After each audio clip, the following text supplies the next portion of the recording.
grades. So, you really focus on the big exam coming up? Yes. Maybe we could study together sometime. I prefer to study with you as well. It's more efficient. Okay, but I was wondering if you're free for study talk sometime. Just as friend, of course. I'm really busy. Maybe someday. Yeah, we are going to the cinemas this weekend to watch Moana. But no space for you, no? Let's do it. Bye!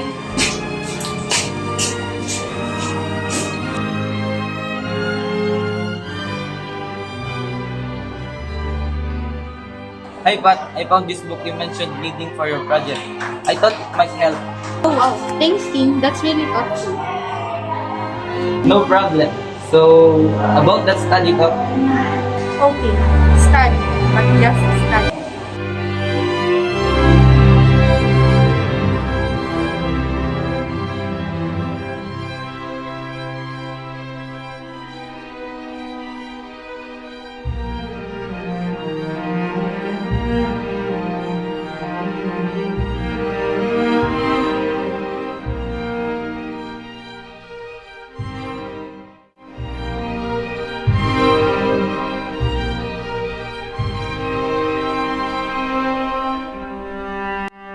you know, you're really amazing, smart, funny, and you always know how to ace those tough exams. Thanks.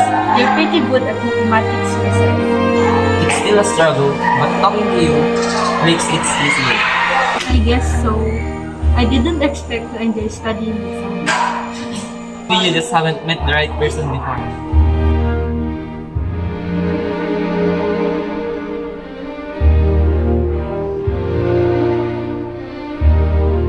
Hey Pat, let's go. Our class is about to start.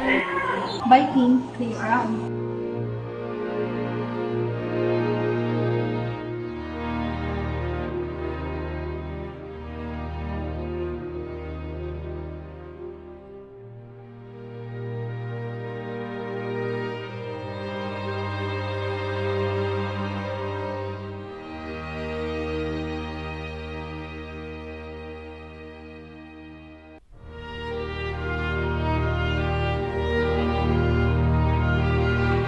I never thought I'd actually enjoy spending time with someone, especially not someone as persistent as you.